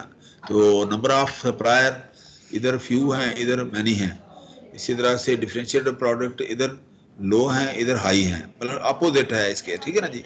तो इस तरह से आप इसको देख सकते हैं, और स्ट्रक्चर के अंदर आप ये चीज़ें देख सकते हैं, पोटेंशियल एंट्रेंट्स, ठीक है ना, इंडस्ट्री कंपेटिटर्स, और ये सप्लायर, और ये सारे इसके ऊपर प्रेशर डाल रहे होते हैं, ठीक है ना जी। इधर देखें ना जी, सप्लायर क्या है, बार्गेनिंग पावर ऑफ सप्लाईज, कि जी वो बार्गेन करके जो है ना वो पठानों की तरह कि जी 100 की चीज है तो वो आपको 5 रुपए में दे देंगे एंड के ऊपर, अगर आप अच्छे बार्गेनर हैं, आप अच्छे मतलब ना वो बार्गेनर हैं। अच्छा, सब्स्टिट्यूट में थ्रेट्स हैं कि यार पता नहीं ये कंबल कैसा है, दूसरा कैसा होगा, ठीक है ना, ये चीज कैसी है, कैसी होगी, तो इसमें जो है ना वो थ्रेट्स होते हैं। सब्स्टिट्यूट गुड्स जो है ना उसके अंदर आप डिफ्रेंशिएट नहीं कर सकते कि जी पता नहीं अब क्या ही है, ठीक है ना, इनका माल कैसा है, उसका कैसा है वगैरह। बायर के अंदर बार्गेनिंग पावर, ठीक है ना जी, वो होनी चाहिए, ठीक है ना जी। अच्छा, पोटेंशियल एंट्रेंस के अंदर थ्रेट टू एंट्री होती है, ठीक है ना। ये मुख्तलिफ इसके अंदर जो है ना स्वाट हैं, स्वाट एनालिसिस, स्ट्रेंथ, वीकनेस और थ्रेट्स और अपॉर्चुनिटीज, ये इसके अंदर जो है ना वो सारी चीजें चलती हैं। इस तरह से यहाँ पर आप देखें कि जी प्राइस टेकर और प्राइस सर्चर, ये प्राइस टेकर हैं, कॉम्पिटिटिव मार्केट है, और इस तरफ प्राइस सर्चर है, बैरियर टू एंट्री है, ठीक है ना जी। ओके जी, यस और नो, नो यस अगर है तो नंबर ऑफ फर्म्स हैं, वन है, फ्यू है, मोनोपोली है, ओलिगोपोली है, ठीक है ना जी। इस तरह से यहाँ पर अगर नो है तो मोनोपोलिस्टिक कंपटीशन है, तो ये आप इस तरह से आप शो कर सकते हैं, ठीक है ना। तो इसका मतलब परफेक्ट कंपटीशन की डेफिनेशन क्या हुई अब? This refers to the market structure in which there are many buyers and sellers of a product, each too small to affect the price of the product. Price को वो effect नहीं कर सकता, ठीक है ना जी। अच्छा, क्योंकि बहुत सारे बायर हैं, बहुत सारे वो हैं सप्लायर हैं, प्राइस जो है ना वो उसकी थोड़ी सी कम रखेंगे तभी बिकेंगी ना चीजें परफेक्ट कंपटीशन के अंदर। तो आप प्राइस के अंदर ज्यादा उतार चढ़ाव जो है ना वो नहीं कर सकते, ठीक है ना जी। प्रोडक्ट इज होमोजीनियस, प्रोडक्ट एक जैसे ही होंगे सबके, ठीक है ना जी, एक जैसा माल होगा, ठीक है ना। There is a perfect mobility of the resources, कि जी आपको सप्लाई भी पीछे से आ रही है, ट्रक के ट्रक आ रहे हैं गोभी के दूसरे, तो आप जो है ना स्टॉक नहीं कर सकते ना, उसकी प्राइस ज्यादा कर सकते हैं। तो इसमें एक परफेक्ट कंपटीशन के अंदर यही चीज आ जाती है मंडी के अंदर, ठीक है ना जी। Firm suppliers of inputs, consumers have perfect knowledge of market condition. Perfect competition is an ideal form of market structure because there are many factors that put some degree of restriction on action of the buyers or the seller or both. It is easier to formulate general economic law for perfect market conditions, and there is that is why most of the economic law have been stated for this ideal form of market structure. तो आप देखें ना, ये असल में perfect competition में ये ideal situation होती है कि आप ना क्वांटिटी की प्राइस बढ़ा सकते हैं ना घटा सकते हैं, ठीक है ना जी, ना क्वांटिटी कम कर सकते हैं। तो इसका मतलब ये आइडियल सिचुएशन के अंदर जो है ना आपको आप उसका जो है ना जो एनालिसिस करते हैं कि वो उसका ग्राफ बनाते हैं जो लीनियर होगा, हर चीज लीनियर है, ठीक है ना जी। तो इस हिसाब से आप उसको अच्छे तरीके से स्टडी कर सकते हैं। मोनोपोली में क्या है? Perfect monopoly is an opposite extreme of perfect competition. Monopoly refers to the market structure in which a single firm sells the product for which no close substitutes are available. In addition, the firm is able to prevent the entry of all other suppliers, ठीक है जी, into the market. Monopolistic firm can manipulate the price and quantity of the goods the way it likes, कि जी वो अपनी मर्जी से करते। तो ये मेरे ख्याल में आप पढ़ लेंगे, कोई ऐसा इसके अंदर वो चीजें नहीं है। इसी तरह से ओलिगोपोली के अंदर this refers to the market structure that exist when there are so few suppliers of either homogeneous or heterogeneous, ठीक है ना, products that the action taken by one supplier results in similar action by other supplier. For example, consider a small city in which there are few petrol stations. If the owner of one station increases price of petrol by 0.2 rupees per liter, then the other will probably do the same and still retain the same level of competition. कि oligopoly चांद firm है और लोग वो एका करके जो है ना वो बढ़ाती हैं, या तुम भी बढ़ा दो मैं भी बढ़ा देता हूँ, ठीक है ना जी। तो वो ये नहीं हो सकता कि कंपटीशन के अंदर कि वो उसके अंदर ज्यादा वो प्राइस जो है ना वो नहीं कर सकते। वो सिर्फ ये फायदा उठाते हैं सिचुएशन का वहां पर कि वहां पर कोई और जो है ना जी कंपटीटर्स जो है ना वो नहीं है, ठीक है ना जी। मोनोपोलिस्टिक कंपटीशन के अंदर क्या है? In this type of market structure there are many firms selling a heterogeneous price, मतलब ना एक परफेक्ट कंपटीशन है, एक मोनोपोलिक कंपटीशन है, ठीक है ना, कि जी वो उनके अंदर चीजें जो है ना वो पड़ी होती हैं, एक से ज्यादा पड़ी होती हैं, ठीक है ना जी। और परफेक्ट कंपटीशन के अंदर एक ही चीज होती है, मोनोपोलिक में एक से ज्यादा हो सकती है, हेट्रोजीनियस वो जो है ना प्रोडक्ट्स उनके पास हो सकते हैं मुख्तलिफ। तो जूते हैं, कई कंपनियों को रखे होते हैं उन्होंने, और बहुत सारा, जैसे मतलब ना यूं समझ लें कि जो अल जन्नत गवर्नमेंट है यहाँ पर, और पहचान माल हैं, तो उनके जो है ना प्रोडक्ट जो है ना क्वालिटी भी होती है, लेकिन दोनों का कंपटीशन है इसके अंदर, ठीक है ना जी। उन्होंने हेट्रोजीनियस जो है ना वो चीज होती है, इसको मोनोपोलिक कंपटीशन रहता है। तो कोई as compare to the other market architecture जो है ना, आप सदर में चले जाएं, लोग प्रेफरेबली जाएंगे पहचान माल के ऊपर। हालांकि बड़ी बड़ी दुकानें वहाँ और भी खुली हुई हैं, लेकिन वो लोग जो है ना, चूंकि जो ब्रांड जो है ना वो उनका वो एक्सेप्टेड हो गया है। एक्सेप्ट का मतलब ये है कि एक वास्ट रेंज ऑफ जो है ना वो पॉपुलेशन जो है ना उसको आप जानना शुरू हो गई है। तो उन्होंने अपनी एक साख जो है ना उसकी, जो जिसको आप वैल्यू आप कह लें, वो उन्होंने एक एस्टेब्लिश कर ली है। तो उसके मुताबिक जो है ना वो मोनोपोलिक कंपटीशन जो है ना उसके अंदर वो चले गए हैं ये दो कंपनियां, ठीक है ना। The monopoly element arises because the product of each supplier is a little different from the product of the other. This form of, मतलब देखे ना दोनों के प्रोडक्ट डिफरेंट है, लेकिन क्वालिटी तो है ना दोनों की, प्रोडक्ट डिफरेंट है, ठीक है ना जी। अच्छा, this form of marketing structure is commonly observed in services sector. For example, consider the large number of barber shops in a given area. Each one of them provides similar but not identical service to the customers. कि कुछ का वो अपनी अपनी brand होगा कि जी ये फलाना है, ये फलाना है, उसका अपना है, कोई ना कोई उसके अंदर स्पेशलिटी जो है ना वो डाल देते हैं कि इसकी ये स्पेशलिटी है, इसकी ये से है, तो वो लेकिन दोनों का कंपटीशन सेम होता है, चीजें वही चीजें होती हैं। तो इस तरह से अगर आप देखें ना जी, ये है आपका, अब ये चैप्टर हो गया जी क्लोज, ठीक है ना जी। ये चैप्टर जो है ना जी अब हमारा हो गया है क्लोज। तो ये अब इसके अंदर जो है ना जी आप लोगों ने क्या करना है कि यहाँ जो है ना जी इसके कुछ प्रॉब्लम है, तो काइंडली अगर आप जो है ना जी नोट कर लें, काइंडली अगर नोट कर लें, ये प्रॉब्लम नंबर 7 है, प्रॉब्लम नंबर 7 नोट कर रहे हैं। अच्छा 8, जी सर नोट कर रहे हैं। 8 और 9, 10, 11, 12, 13, 14,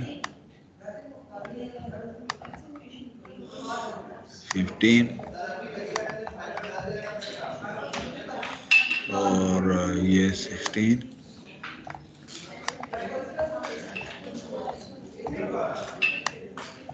17, 18, 19, 20, 21, 21 है, मतलब ना इसमें 21 का मतलब ये हो गया कि यहाँ 7 से मतलब 14 है। तो आप बेटा ऐसे करें ना, इसमें से कोई से 10 क्वेश्चन जो है ना आप सॉल्व कर लें, कोई से 10 क्वेश्चन जो है ना सॉल्व करके मुझे जमा कराएं, सर ठीक अपनी है? मर्जी, हैं जी? सब अपनी अपनी करे सर, डिफरेंट। हाँ डिफरेंट, कोई मतलब ना कोई रूल नहीं है, कोई आप एक जैसे भी कर सकते हैं, आप डिफरेंट भी कर सकते हैं, आप ठीक है कोई जी। भी कर सकते हैं, ठीक है ना जी। आप इसको असाइनमेंट दे लें कि जी प्रॉब्लम आपने ये नहीं लिखना प्रॉब्लम नंबर 7, आपने लिखना प्रॉब्लम ठीक नंबर है जी। 1, प्रॉब्लम नंबर 1, प्रॉब्लम 2, 3, 4, आप इसको ठीक है लिख लें। सर। असाइनमेंट नंबर कौन सी होगी ये? टू। असाइनमेंट नंबर 2 होगी ना ये, जी सर। सेकंड। तो इसमें बेटा कोई से 10 क्वेश्चन जो है ना आप वो सॉल्व करें और कोशिश करें इनको सॉल्व करने की। अगर कहीं कोई प्रॉब्लम हो तो I am available, I am other than my regular class. कि अगर आप रेगुलर क्लास के अलावा अगर कोई कोई इशू पेश आ रहा है शाम के वक्त कहीं भी कैसे, तो आप फौरन जो है ना आप व्हाट्सएप के ऊपर टीम के ऊपर मेरे साथ ऑनलाइन हो जाएं कि जी यहाँ पर ये प्रॉब्लम आ रही है, तो हम मिल के जो है ना मैं भी कोशिश करता हूँ इसको सॉल्व करने की। ठीक है ना जी, तो आप भी सॉल्व करें और जहाँ पर कोई मसला हुआ सिंपल है, ठीक है ना जी, वहाँ हम जो है ना एक दूसरे के साथ बैठ के अंडरस्टैंडिंग कर लेंगे कि जी ये इस तरह से। लेकिन ये है कि आप नेक्स्ट वीक तक जो है ना जी ये मुझे एज सेकंड असाइनमेंट जो है ना वो जमा कराएं। ठीक है ना जी, सेकंड असाइनमेंट तक। ठीक है ना, उसके बाद अब हम असल में ना मैंने कल HOD साहब से बात की थी कि जी ये अब देखें ना जी ये जो चैप्टर नंबर 2 जो है ना इसके अंदर ना थोड़ा सा मैथमेटिक्स का जो है ना वो रिफ्लेक्शन ज्यादा होना शुरू हो गया है। ये चीजें जो है ना वही हैं कि जी वेल्थ कॉन्सेप्ट है, स्कार्सिटी कॉन्सेप्ट है और कंज्यूमर बिहेवियर और इस तरह की चीजें ये हम पढ़ेंगे। कंज्यूमर बिहेवियर मैंने नेक्स्ट आपका ना वो टॉपिक वो आज तैयार करके लाया था कि अगर मुझे टाइम मिलेगा तो हम कंज्यूमर बिहेवियर जो है ना इसको स्टडी करेंगे, तो हम इसको स्टडी करेंगे। लेकिन इसके अंदर हम जो है ना जी कोशिश करेंगे कि मैथ को ज़्यादा वो जगह ना दें, मैथ को अवॉइड करें जितना पॉसिबल हो, क्योंकि यहाँ इस बुक के अंदर ना मैथमेटिक्स बहुत ज़्यादा है। तो हम कोशिश करेंगे जहाँ पर बच जाएं, जहाँ पर मैथ कम से कम हो, क्योंकि आपका मेजर जो एरिया तो नहीं है ना, आप इंजीनियर हैं, मैंने वो डिस्कस किया था उनसे कि जी आप इंजीनियर हैं, आपको बेसिक नो हाउ जो है ना आर्टिक इसकी आनी चाहिए। लेकिन यह है कि इकोनॉमिक्स इतना कॉम्प्लिकेटेड सब्जेक्ट है कि बड़े बड़े लोग जो है ना मार खा जाते हैं, तो इसलिए हम जो है ना मैथमेटिक्स को कम से कम करेंगे। ठीक है ना जी, जो जो चीजें देखना अब ये दूसरे चैप्टर में लॉ ऑफ डिमांड इसमें भी आ गया है, हालांकि इससे ज्यादा मैंने आपको पढ़ा भी दिया है, ठीक है ना, बहुत ज्यादा पढ़ा दिया है, लेकिन यहाँ चूंकि मैथमेटिक्स ज्यादा है तो इसलिए जो है ना यहाँ थोड़ा सा ये दोबारा से इन्होंने दे दिया है। लेकिन हम बेटा कोशिश करेंगे कि हम मैथ को अवॉइड करें, हम जो है ना जी एक मिला जुला सा एक इसका आइडिया जो है ना वो पेश करें। अब देखें 2.5 है, इलास्टिसिटी मैंने आपको ये बता दिया है, इलास्टिसिटी आपको आ गया है, लेकिन हम यहाँ इलास्टिसिटी पढ़ेंगे, लेकिन हम जो है ना जी थोड़ा सा इसको और सिंपल कर लेंगे, मैथ हम थोड़ा सा कम से कम करेंगे। ठीक है ना जी, इसलिए ये चीज़ वही है, उसी तरह से है। ठीक है ना जी, ये चीज़ें देखो ना, ये चीज़ ये हमने पढ़ ली है कि जी ये लेस देन, ये मोर देन 1 है, ये इक्वल है और ये लेस देन 1 है। ठीक है ना, इलास्टिसिटी। तो लेकिन ये है कि थोड़ी सी कॉम्प्लिकेशन हम डालेंगे, तो लेकिन ये है कि मैथ को हम अवॉइड करेंगे। ठीक है ना, तो इस तरह से हम ना इसको हम देखेंगे बेटा इंशाल्लाह ताला। बाकी मुझे थोड़ा सा फीडबैक भी चाहिए कि जी आप लोगों को समझ आ रही है कि नहीं आ रही, आप लोग मुझे फॉलो भी कर रहे हैं कि नहीं। मैं कोशिश तो करता हूँ कि जी इकोनॉमिक्स सिंपल से सिंपल करके आप लोगों के सामने वो जो है ना लेक्चर में रखूँ, आप लोगों को पेश करूँ, लेकिन बाज़ बात मुझे ये लगता है क्योंकि आपकी स्ट्रेंथ से मुझे वो डिपेंड वो लगता है कि जी आप लोग देखें ना, आप 13 हैं आउट ऑफ 35, 13 हैं, बाकी लोग जो है ना वो क्यों नहीं आ रहे हैं।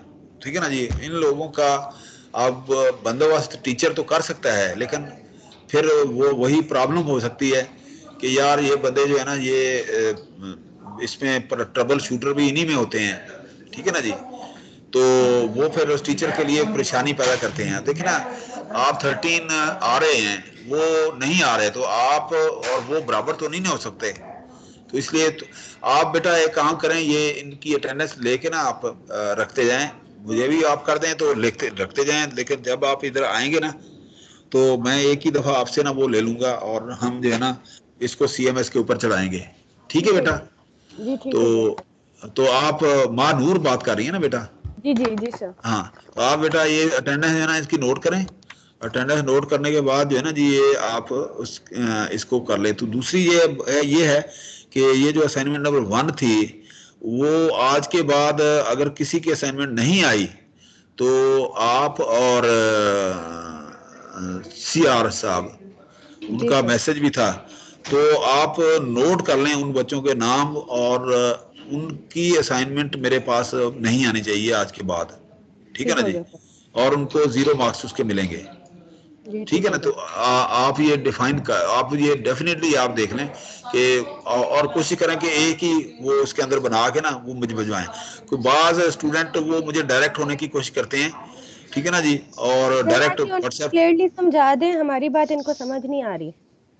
नहीं वो डायरेक्ट ना हुआ करें। जिस तरह से हम देखें ना, अभी 3-4 दिन पहले आई वाज इन साहिवाल और क्रिटिकल सिचुएशन में मैं था, वहाँ शादी थी और वलीमा चल रहा था, क्योंकि मेरा अपना टाइम था रात के 9 बजे, छुट्टी वाले दिन, तो रात के 9 बज रहे हैं और कोई मतलब ठीक है कोई ऐसा मसला नहीं, मेरे स्टूडेंट हैं करें मुझे देंगे, लेकिन ये है कि वो एक फेवर लेने के लिए जब आप करते हैं, डिस्काउंट मांगते हैं, तो उस वक्त वो बंदा क्या करता, सिचुएशन के मुताबिक वो डिसीजन लेता है कि देखें जी वो मैं जल्दी में था, उधर से खींचातानी हो रही थी, वो रात का डिनर था और सारा कुछ, और स्टूडेंट हमारे मोहतरम मेरे बहुत ही चेते स्टूडेंट, उनकी रिंग जा रही थी कि जी कल जमा करा दें जी, मैंने वो जल्दी में कह दिया यार ठीक है यार करा दो, परसों करा दो यार, परसों करा दो। अब इसको आप नेगेटिवली वो इसको ना लें, इसको पॉजिटिव लें कि ठीक है every favour is towards the teacher students, ठीक है ना। तो लेकिन उसका नाजायज फायदा उठा के स्टूडेंट जो है ना वो डिसिप्लिन को खराब करें, तो वो किसी तरह भी वो हेल्दी कंपटीशन नहीं है, वो हेल्दी सिचुएशन नहीं है। तो इसलिए इस चीज़ को बेटा अवॉइड करना चाहिए, ठीक है ना जी। आप हर पॉइंट के ऊपर, हर स्टेप के ऊपर आप लर्न कर रहे होते हैं, आप सीख रहे होते हैं, तो आप नेगेटिविटी ना सीखें। दूसरी बात ये है कि मेरा कतन ये एज ए टीचर वो नहीं है कि जी मैं अपने, तो मेरे लिए सारे स्टूडेंट बराबर हैं, ठीक है ना जी। मैं किसी वक्त आपको कोई लड़ाना नहीं चाहता कोई किस तरह से, लेकिन एक जरूर है कि ये जो CR GR होते हैं ना वो आप लोगों के नुमाइंदे होते हैं, आप लोगों ने सिलेक्ट किए होते हैं, आप लोगों ने चूज किए होते हैं, तो वो फिर टीचर जो है ना डिपेंड कर रहे होते हैं इन्हीं के ऊपर, और इससे ज्यादा वो कर भी नहीं सकता, उसके पास टाइम नहीं होता, ठीक है ना। तो इसलिए कोशिश किया करें आप अपने CR के थ्रू जो है ना वो सारी चीजें यहाँ इसको ट्रांसमिट किया करें, CR के थ्रू या GR के थ्रू जो है ना आप आया करें, तो डायरेक्ट कोशिश ना किया करें कि अब मेरी ना व्हाट्सएप बड़ी पड़ी है, बहुत सारे स्टूडेंट जो है ना मेल फीमेल, उन्होंने मुझे डायरेक्ट जो है ना व्हाट्सएप पे वो कुछ चीज़ें भेजी हुई हैं, ये किया हुआ है फलां किया हुआ। अब बंदा हर वक्त तो नहीं ना व्हाट्सएप देख रहा होता, हर वक्त जो है ना ये काम जो है ना सोशल मीडिया वाला, किसी वक्त उसके पास नेट होता है, किसी वक्त नहीं होता, किसी वक्त वो ना किस सिचुएशन में होता है। तो ये तो पता नहीं हजारों ग्रुप बन गए हैं, और बंदा जो है ना अगर व्हाट्सएप फेसबुक ही देखना शुरू कर दे तो वो उसके पास दूसरा टाइम नहीं बचता। तो इसलिए बेटा आप क्लास को क्लास के अंदर अंदर ही रहने दें, और कोई ये व्हाट्सएप वाला जो है ना वो सीन ना करें, और कोशिश किया करें कि मुझे डायरेक्ट ना हुआ करें, ठीक है ना जी। तो खास तौर पर असाइनमेंट क्विज वगैरह के बारे में वैसे तो आप बात करें, जैसे मर्जी डिस्कस करें, हमारी जो है ना जिम्मेदारी है बेटा, एज ए टीचर रिस्पॉन्सिबिलिटी है, ठीक है ना जी, कि हर स्टूडेंट के साथ मेरा इंटरफेस होना चाहिए। लेकिन जब हम क्विज असाइनमेंट या इस तरह के जो है ना वो जो है ना सेशनल कंपोनेंट्स के बारे में बात करते हैं, तो उसमें जो है ना वो थ्रू प्रॉपर चैनल ही ठीक रहता है। वो थ्रू प्रॉपर चैनल क्या है? CR GR। तो इसलिए CR GR भी सुन लें काइंडली, ठीक है ना जी, और आप लोग भी सुन लें। तो थोड़ा सा इसको आपने स्ट्रीमलाइन करना है, तो बाकी अल्लाह खैर करेगा। तो इसी तरह से ये असाइनमेंट 2 है, ये बेटा आप लोगों ने लेनी है, और अगले हफ्ते तक आपने वो करवानी है, चाहे कल करवा दें परसों करवा दें, लेकिन अगले हफ्ते का जो है ना जी फर्स्ट डे आप समझ लें, ट्यूसडे तक ये जो है ना ये 10 क्वेश्चन आउट ऑफ ये जो जितने भी हैं कोई से भी हो जाएं, या मुझे ये भी नहीं है कि आप बेशक सारे एक जैसे कर लें, ठीक है ना जी। तो लेकिन ये है कि नेक्स्ट वीक मंडे ट्यूसडे तक जो है ना आप लोगों ने CR GR के पास ये दे देनी है, और वो एक फाइल कंप्रिहेंसिव सी बना के मुझे है ना मेल कर देंगे, ठीक है। तो थैंक यू वेरी मच बेटा, बहुत शुक्रिया फॉर योर पेशेंस। तो इंशाल्लाह ताला हम नेक्स्ट क्लास के अंदर जो है ना वो हम करेंगे, ये मैंने असल में किया था यहाँ पर कंज्यूमर बिहेवियर का, यहाँ पर कोई ये थोड़ा सा ये इसको हम ठीक कर रहे थे कि जी इस तरह से ये कंज्यूमर बिहेवियर क्या है, consumer behaviour, theory of consumer behaviour. तो उसमें रंगारंग चीज़ें इसलिए डाल देते हैं ताकि आप लोग जो है ना जी एक आसानी हो जाए आप लोगों को समझने में, सोचने में, और ये जेस्चर जो होते हैं ना ये वो बहुत कुछ सिखा देते हैं। तो ये हम नेक्स्ट टाइम इंशाल्लाह इसको देखते हैं। तो आज के लिए इतना ही काफ़ी है, और इंशाल्लाह ताला कल बाकी हम कंज्यूमर बिहेवियर कल हम इंशाल्लाह स्टडी करेंगे। ठीक है बेटा, कोई और किसी का क्वेश्चन, कोई और किसी का सवाल कोई हो तो मुझे बताएं।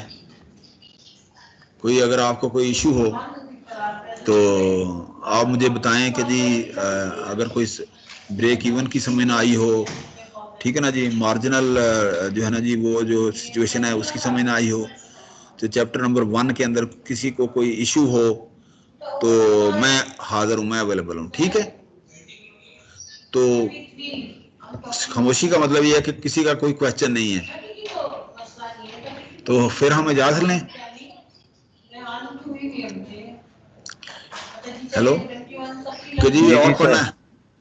नहीं सर, मुझे क्लास है। मैं तो ऐसे महसूस कर रहा था कि आप क्लास है। तो ठीक है, मैं तो समझ रहा था कि आप और पढ़ना चाह रहे हैं। नहीं सर। ठीक है बेटा, थैंक यू वेरी मच। ठीक है, अल्लाह हाफिज सर। अल्लाह हाफिज बेटा, बहुत शुक्रिया बेटा, अल्लाह हाफिज, अल्लाह हाफिज, अल्लाह हाफिज। अल्लाह हाफिज।